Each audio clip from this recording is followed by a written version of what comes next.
We had new reporting this week about how 3 former members of a domestic terror group are all holding teaching jobs at prestigious universities across the country. Kathy Boudin, William Ayers, and Ayers' wife Bernadine Dorn are all now or were working at big-name colleges. And all are former members of the so-called Weather Underground. They call themselves a radical group. They're really domestic terrorists. They blew people up. They bombed buildings, including the U.S. Capitol, the Pentagon, and the armored car heist in New York State that left 3 law enforcement officers dead. But 3 universities thought, let's employ them.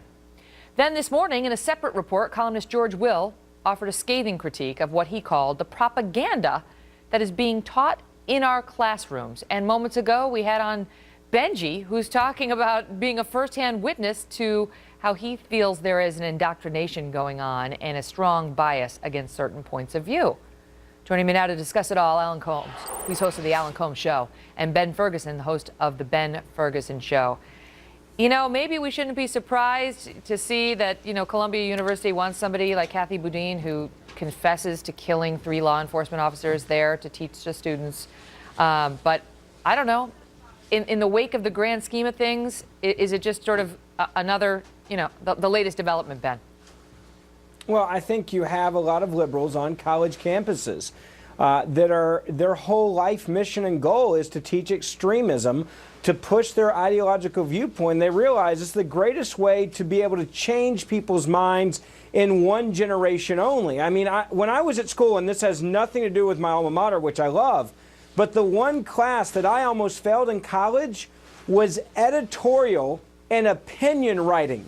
I got 2 F's in a row. Now, if there's any class that I should be able to pass, it would be editorial and opinion writing, except the problem was my liberal professor at the time did not like my opinion or my editorial content. And so I had to go and basically almost threaten to sue to get my grade changed and graded by someone else, because that's what a lot of kids are faced with now on campuses. You have extremists that if you don't write what they want you to write, or you disagree with them, they will punish you with your grades. And that's a tragedy, I think, for a part of life where you're supposed to be able to have a great debate of ideas. You heard Benji's testimonial at 145, Alan, where he just talked about what's happened to him just for being an outspoken guy who favors Republican candidates.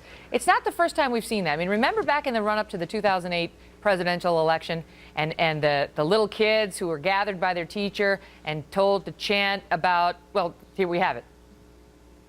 1, 2, 3.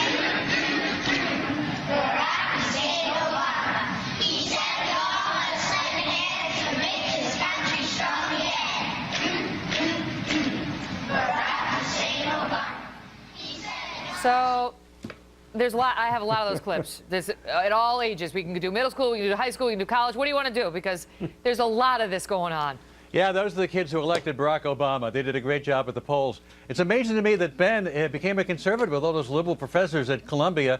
And let's make sure that all liberals are just like Kathy Boudin, right? They're all the same. One liberal is like every other liberal, and if Kathy Boudin killed a bunch of people and is teaching in a university, that means that all the teachers in the universities are all like Kathy Boudin, right? Let's put them all in the same box. No, what I'm saying is, Alan, is the fact that she can be accepted in academia, and the leadership at universities are not calling out these universities. Look at all the professors that just came out against a basketball coach, but you have a woman like this that does something like attack and kill people, and I can't find a professor to criticize her. That's the problem. Why isn't she in jail?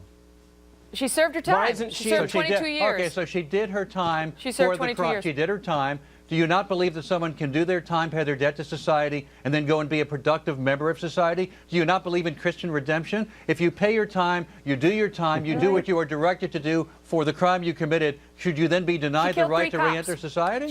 She killed 3 cops, right, 2 cops and a law enforcement officer. I'm not defending what she did. You want her teaching your kid? You want her teaching? Not defending what she did. Do you want your kids learning from Kathy Boudin anything?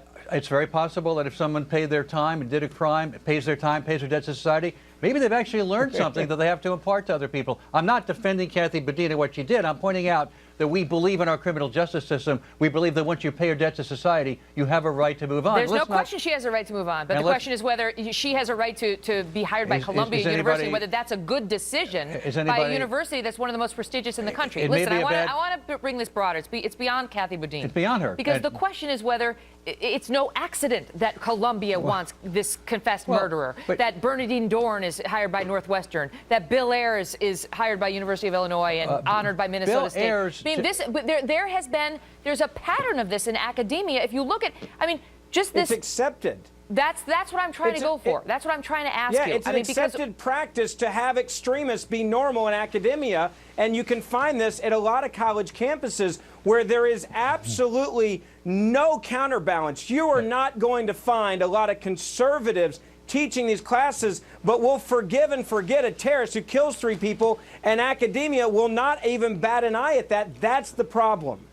Bill Ayers is retired now from teaching, as a matter of fact. That's not the point. Wait a minute. This is an old story. Bill Ayers, we went through this in 2008. This is a subtle attempt. That's why I'm trying to move beyond Bill Ayers. I'm saying, look, these are 3 examples that have been in the news this week because of the revelation about Kathy Boudin. If it's beyond Bill Ayers and beyond Kathy Boudin, they do not represent the political views of most people on political campuses. But do you deny, on the broader point, separate and apart from these Weather Underground people, Alan, that there is a leftist bent in so much of the curriculum that's being taught to our students, and that there's a backlash for those who don't happen to agree with it? I could make the argument that if you go to business schools, there's actually a right-wing bent. You could actually do a survey of business to say, I'm talking about secondary school, middle school, high school, and colleges. If I could actually have a word, if I could please, I feel like I'm battling on all sides here. The fact of the matter is that if you can go to other schools and see where there is conservative bent. You know, students get to take these classes and courses and what they major in electively. No one is forcing students to take classes. That's not true, Alan.